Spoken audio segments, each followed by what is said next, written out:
Welcome back to episode 2 of our 3-part podcast brought to you by M&S and Young Minds, who are working closely to focus on young people's mental health. I'm Dr. Alex George and I'm passionate about young people's mental health and making sure we support people in all parts of society and making mental fitness a priority for everyone. Over the course of this conversation, we're going to focus on social media today because we know it plays a huge part in young people's lives and can, yes, provide some support for their mental health, but also there can be some downsides too. I'm delighted to be joined by Georgia and Takis, who both have huge social media followings, but also are mothers too. And also by Matty, who is a Young Minds activist. Welcome to the episode. How are you all? Good. Good, thanks for having us. Thanks for joining me. It'd be fantastic, first of all, just to hear a little bit about why this topic is important to each of you. Matty, would you like to kick us off? Yeah, of course. I mean, social media is a massive part of young people's lives these days. I dread to think what my screen time is every day at the minute, especially, being summertime as we're recording it. And just there's, so many influences it has on your life. Like the kind of diet you consume of social media can really affect the kind of way that you think and your beliefs that you have about the world. So I just want to make sure that all young people kind of feel equipped to deal with the challenges that social media brings to them. So that's why I'm looking forward to helping hopefully with this podcast today. So important, that kind of content diet and how much that can affect your life, but also the people around you as well. Takis, what about you? So for me, social media has been a big part of my life, and I've got 2 beautiful girls that I'm raising, and I've seen, all points of social media, and I want to be able to educate other people about social media and my kids, and just have that conversation about mental health and how important it is. And also, I lost my dad to mental health, so this is very close to my heart, and I just want to make sure that we help people create a safe space for their kids, even just for themselves, and just to also enjoy social media. Well, first of all, I'm sorry for your loss, but thank you for opening up and sharing. I'm sure it will help people a great deal. Yes, thank you. What about you, Georgia? Yes, so very similar to Takis. I also work in social media and I have got a 6-year-old boy. And I've got to be careful because obviously, inevitably, he's going to be surrounded by the social media world, really, whether he likes it or not, because it's his mummy's job. So I need to navigate it in the best way I possibly can with him. Well, we might start from there then, maybe from your perspective as content creators at first with kind of social media. Where do you sit within it's good, it's bad, it's in between? You mentioned that obviously you love it from the side of the career. How do you sit with it? Because a lot of the time we do talk about the negative signs, but of course there's positives too. So I don't know, Takis, would you like to kick us off? What do you think? Yes, I think social media is such a positive, place where you can get a great sense of community. I mean, if I take it back to when I first moved to London, so I'm originally from South Africa, then I had to relocate to London, left my family, left my friends, and I was like, oh my goodness, how am I going to keep up with everyone? I remember landing here, I don't know anyone. Obviously, I've got, I had my husband, my kid, son, I was pregnant. But I remember opening my phone and I saw one of my friends that they've posted something. I'm like, oh my gosh, I can keep up with my friends. I can still see what they're doing on social media. And then when I then announced that, guys, I've relocated to London, so many people who are going through the same thing reached out, and I felt a sense of comfort that, okay, I'm not alone in this. I was getting great advice about how to navigate moving to a new country, specifically being in London from sunny South Africa. Things like where to get cool food, or where to shop, get your hair or your nails done. I think most of it for me is a positive place. I love social media. You do have to also bear in mind that there are parts of social media that you have to learn to navigate. There are people who say bad things to you, but what I love about social media is you can block, you can delete, you can run it the way you want to make it comfortable for you so that you keep enjoying it. So I think it just boils down to your why you're joining social media and what you want from it or what you want to share, and you just stick to that.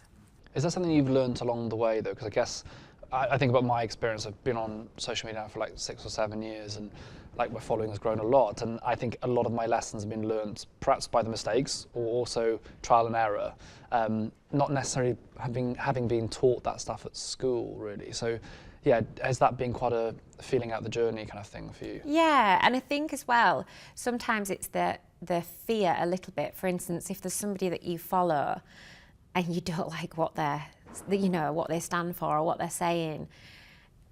I went through a stage of being like, oh God, but I don't want them to see that I've unfollowed them, or, you know, but there's a lovely little button called mute and nobody really knows whether you've muted them. So I often just mute people and they don't come up anymore. Matty, I guess from your perspective, of course, you are very young people sat at the end there, of course, but as young, very young people, as am I as well, thank you very much, 33 is so young. Matty, as a, you know, someone I guess it's fair to say has come through, you've grown up a lot with social media around you, like, how do you sit with it? It's like, how has it impacted your life? And do you kind of feel it's good or bad, or is there somewhere in between? Yeah, I mean, the more I use it, the more I'm learning about it, really. And like Takis and Georgia have said, it's what you make it. It's about who you follow, who you let follow you, what kind of settings you have on, are you on private? So I think I completely agree. It's amazing, and it can be used as a great tool to follow people that inspire you, that are in kind of areas that you want to get involved in, and role models. It's great to look up to people. But at the same time, it can be really difficult when you kind of look on social media and you're seeing all your friends have the best time. It's really difficult. But then when I've come to university this year, I'm kind of meeting people, following on social media, and then back a year ago, I would have thought they were having the best time, they've met their best friends, it looks like they're doing really, really well. And then you get there and people kind of put things on their story and they've only met them that day, they don't know that person, and it seems like they're having an absolutely amazing time, but really it's just a snapshot of what's really going on. So I think that definitely people tend to only put the best parts on, which is completely understandable, but we've just got to kind of let everyone understand that you're only looking at the best parts, because I know a lot of the times I'm sat on social media late at night, you know, you're just comparing your life to other people's lives, and it's quite a difficult place to be at that point.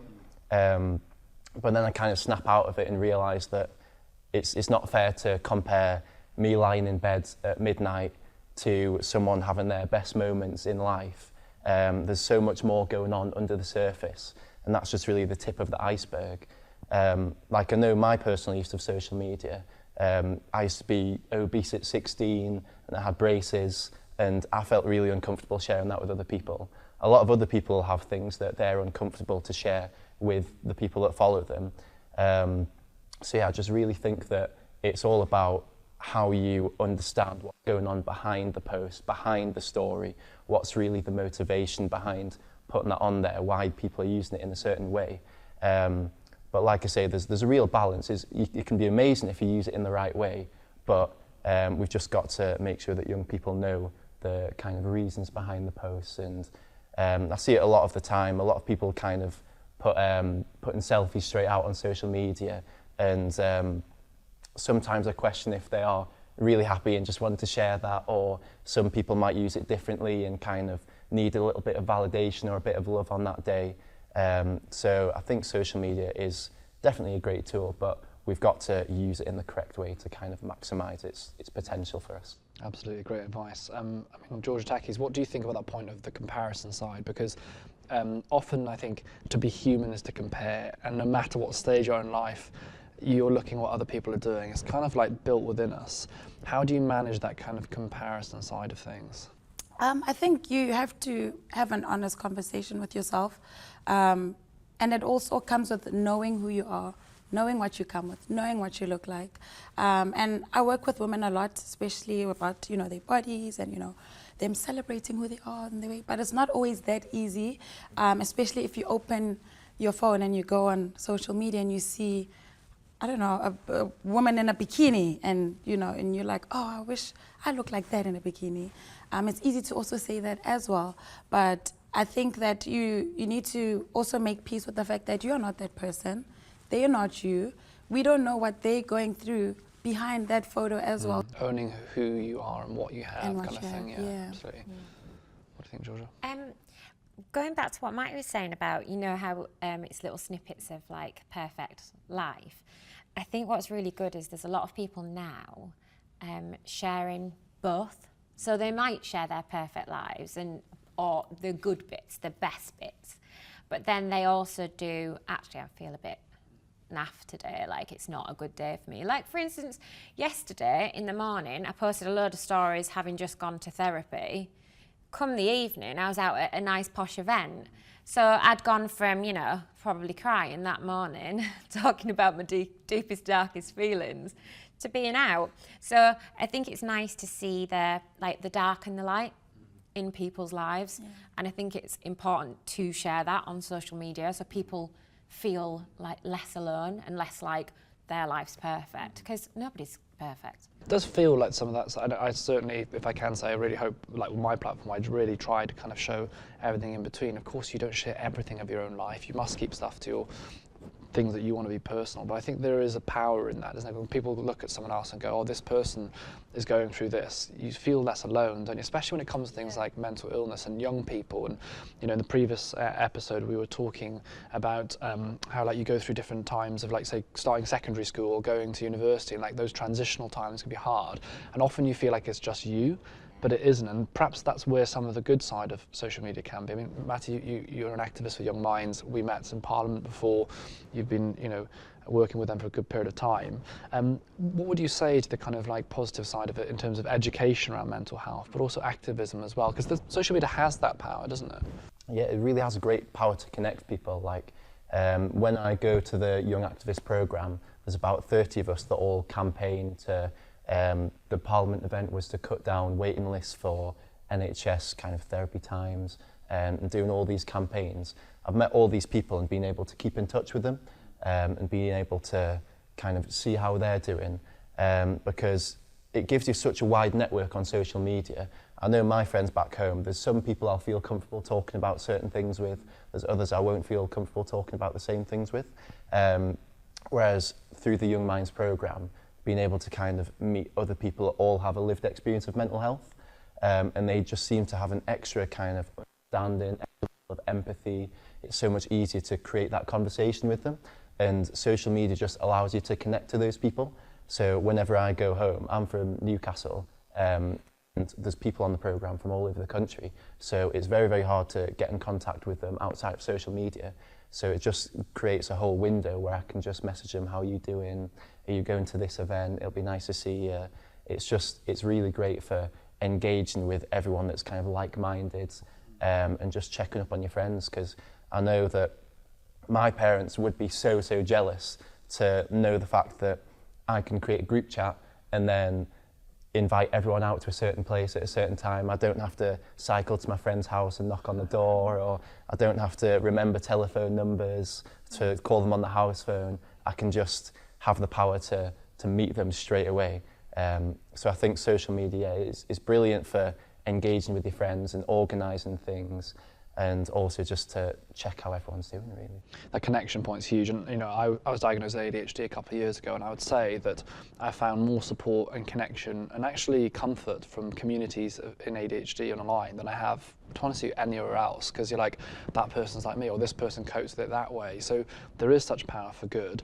I wonder for any parents that are watching or listening to this, what would you say in terms of like how social media can be used to kind of support other parents that are kind of learning? Because like my mum always used to say to me, like, I'm doing this for the first time as well. You know, it's a good point. We're all doing life for the first time, and that shared knowledge is helpful. So what would you say to that around like parents and social media and supporting each other?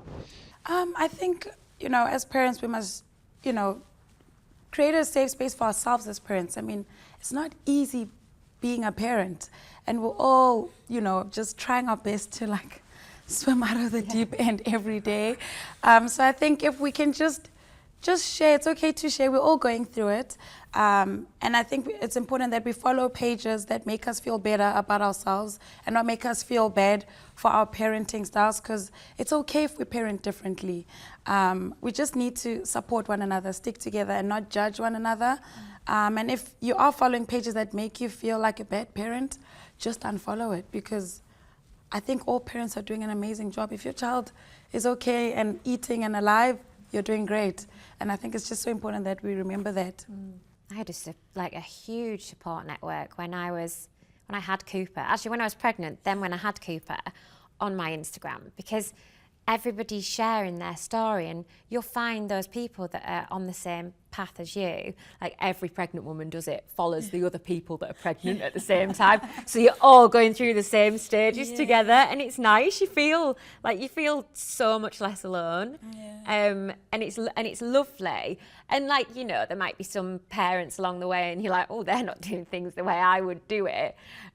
But it's fine, because then it just kind of shows you and reassures you that everybody is very different and has their own styles, but all these children are striving, you know, they're living their lives, and we're keeping them alive, and so they you know, we're doing a good job. We're being mums, and we're being strong and being powerful, and I think the community supports us being those people.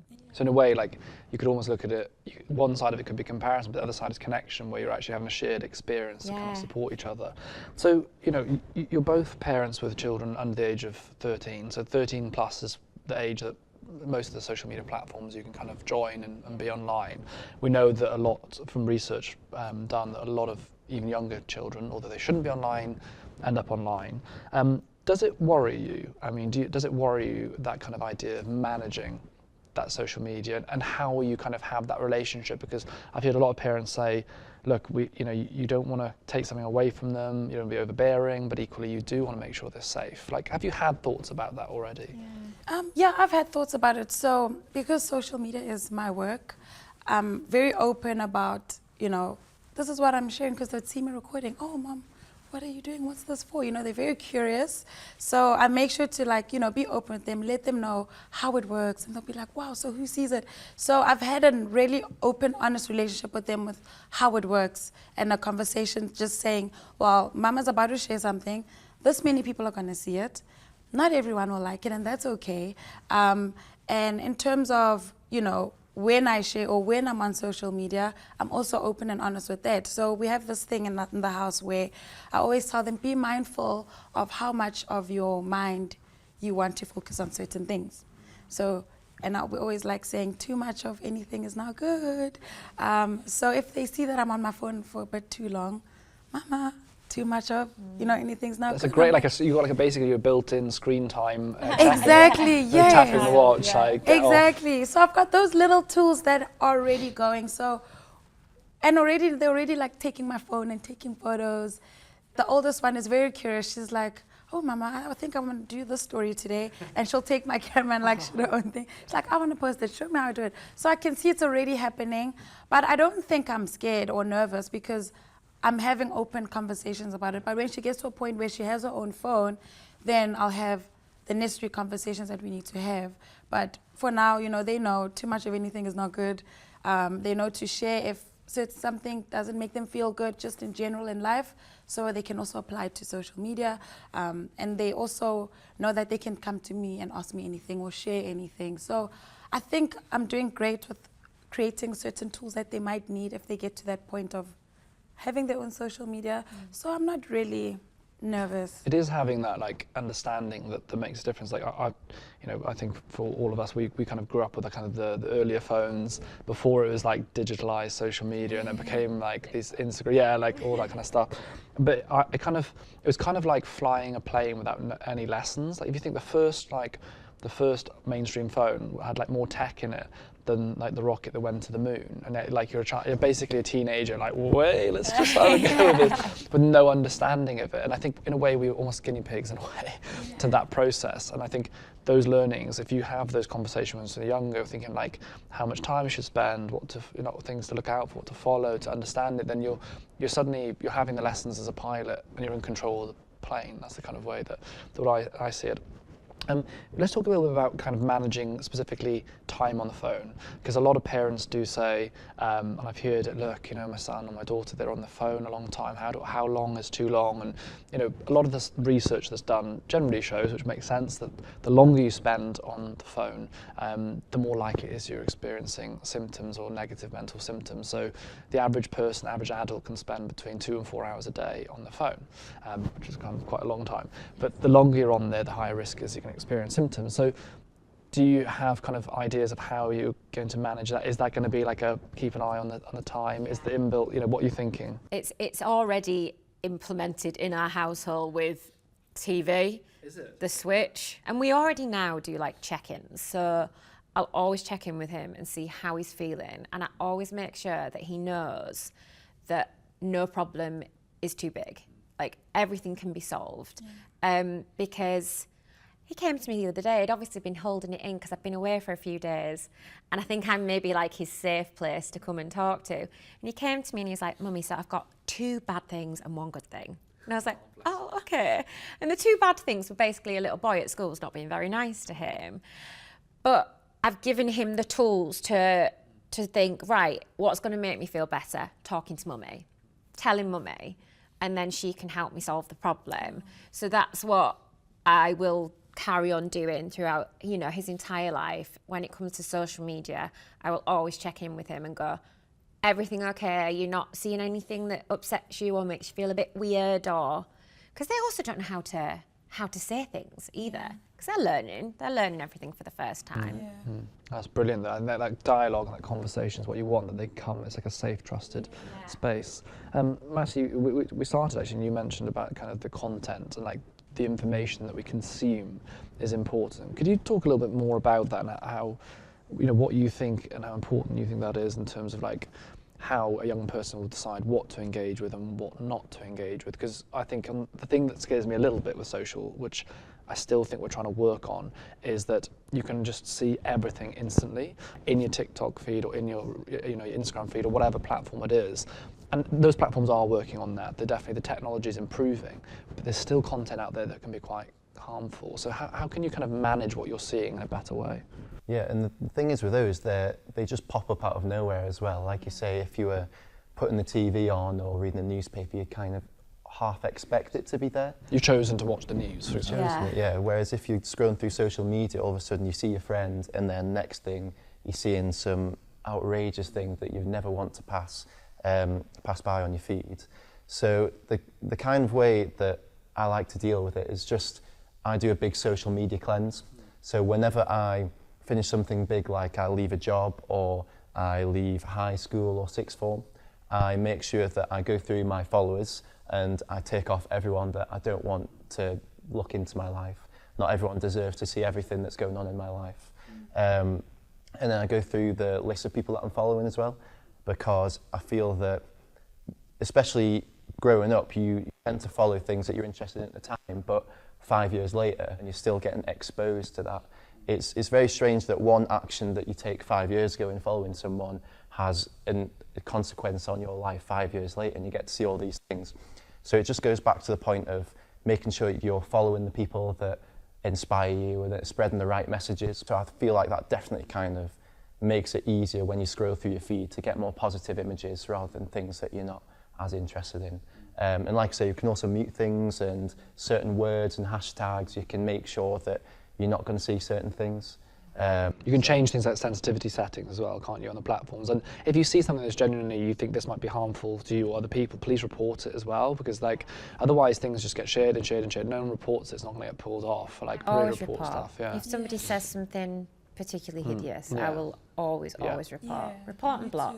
too. Report and block, and you can do stuff like I'm not interested in this, so you can click on topics and stuff like that to remove that. That's really important. And actually, just on that point of we're talking about the time boundaries, because there's boundaries around what you're seeing, but there's also boundaries in yourself and your use. Have you developed any techniques? Can you make sure? Do you use the screen time apps? What do you do in terms of that? Yeah, I found a lot of apps really useful. Personally, there's one called Opal, which I use all the time, which basically lets you kind of block 3 apps for a certain amount of time during the day for free. After that, you have to pay for it, but I'm sticking to the free stuff for now. And basically, like during the work week, 9 to 5, Instagram's not allowed to be used, YouTube's not allowed to be watched, X or Twitter as it was previously called, I'm not allowed to scroll through, because otherwise I just find myself going on and mindlessly scrolling, and all of a sudden 20 minutes is gone and you've got nothing from it really. So to keep your focus on work or anything that you want to do, I think Opal's a good app.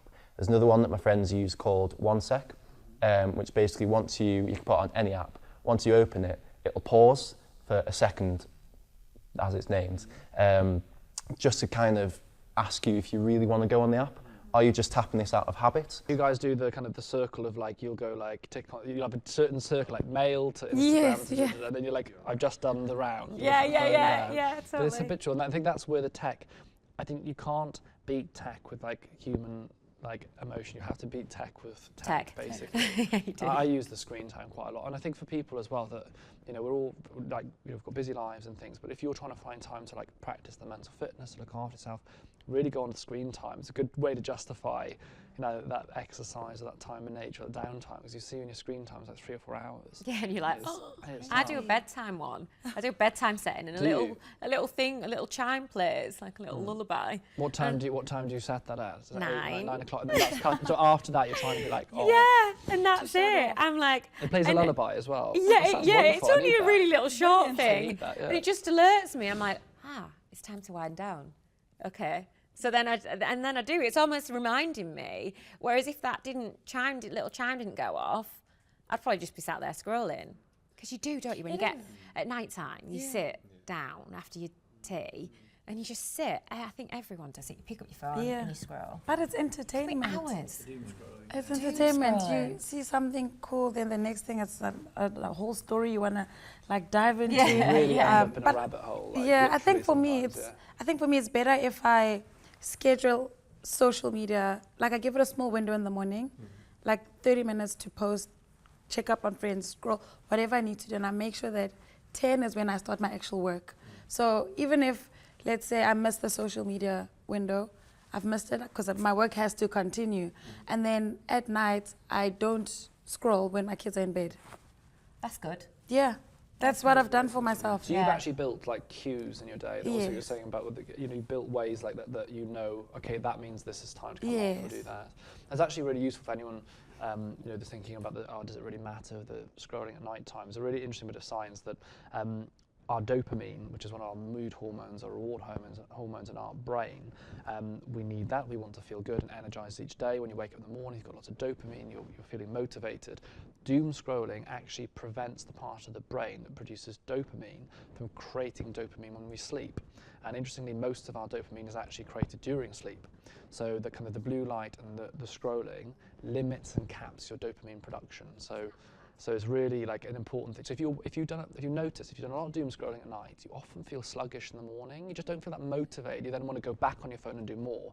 That's because your dopamine's been capped. As we come to the end of this, I wonder if you could share just a tip then each, you know, either to a parent or to a young person around social media use, like kind of, yeah, your kind of top tip to kind of use it as a tool that's helpful to you. Do you want to start, Julia? I would say, if you're using social media, remember to talk. Remember to talk to people and vocalise if anything that you see or have done or posted bothers you. Never be afraid to like admit if something isn't sitting right with you. That's the most important thing, talking, always. Telling everyone your feelings.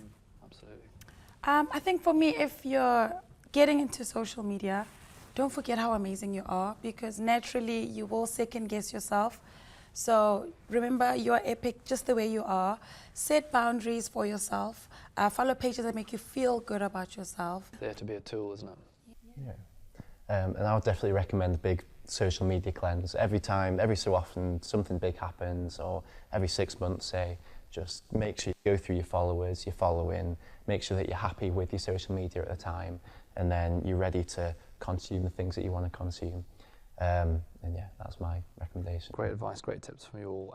I can't believe it, we've come to the end of the conversation. That time has flown by. The chiming of the phone is telling us to stop the episode now. So just a few final thoughts. Just, you know, be open-minded, I think, about social media. I think that talking point is so important. Have that dialogue with a young person in your life, because ultimately social media is something that's so ingrained in society. There are wonderful parts of it, but it is a tool that needs to be learned to be used. And on that point, setting boundaries, both both in terms of your use and time, but also what content you're seeing, making sure we're seeing the content that uplifts us, that educates us, not content that makes us feel bad.